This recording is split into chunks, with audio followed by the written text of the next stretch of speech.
جس قدر کسی نعمت کی قدر و قیمت کا احساس ہوگا اسی قدر تو آپ شکر ادا کریں گے. اگر آپ نے کسی بچے کے ہاتھ پر ہیرا رکھ دیا، اسے کیا پتا یہ ہیرا کس بلا کا نام ہوتا ہے، وہ سمجھے گا کانچ کا ٹکڑا ہے. لیکن اگر کوئی واقعتاً کوئی جوہر شناس ہو، جوہری ہو، اس کو آپ ہیرا دیں گے تو اسے معلوم ہے کہ مجھے کیا چیز دی گئی ہے. اس کے اندر جو شکر پیدا ہوگا وہ اس بچے کے اندر تو نہیں پیدا ہو سکتا جسے معلوم ہی نہیں. تو قرآن مجید کی اصل عظمت سے انسان واقف کب ہوگا؟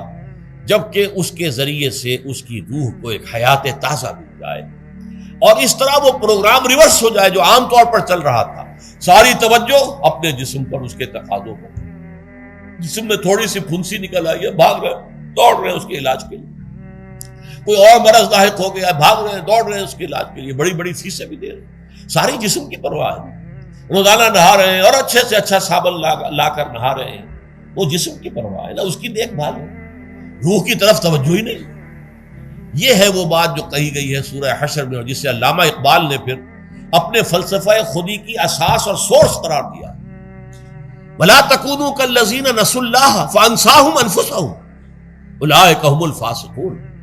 دیکھو اے مسلمانوں، ان لوگوں کے مانند نہ ہو جانا جنہوں نے اللہ کو بھلا دیا تو اللہ نے انہیں اپنے آپ سے غافل کر دیا، اور یہی لوگ فاسق و فاجر ہیں.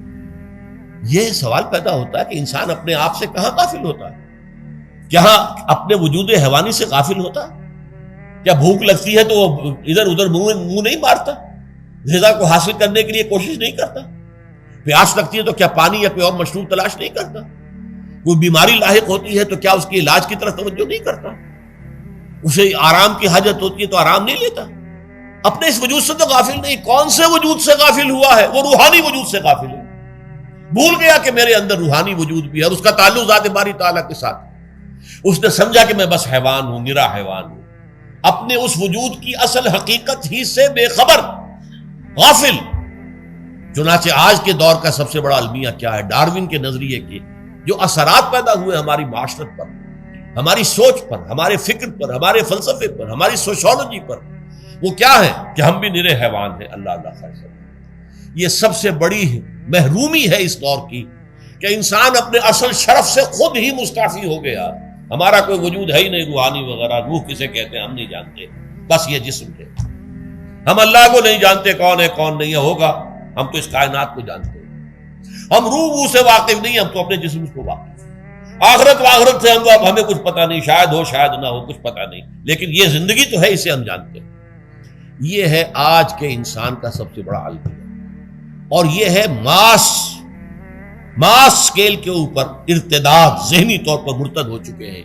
انسانوں کی عظیم اکثریت مرتد ہو چکی ہے. یہ ہے در حقیقت کہ روزہ جو ہے اس پروگرام کو آ کر ریورس کرتا ہے.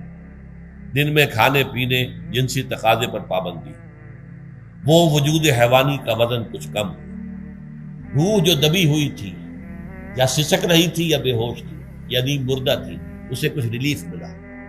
اب اس کے اوپر قرآن مجید کے تیرے ضمیر پہ جب تک نہ ہو نزول کتاب، گرہ کشا ہے نہ رازی نہ صاحب کشاف، ہمارے دلوں کے اوپر بارش ہو رہی ہو انوار قرآنی کی. وہ ظاہر بات ہے کہ بغیر سمجھے تو نہیں ہوگی بارش.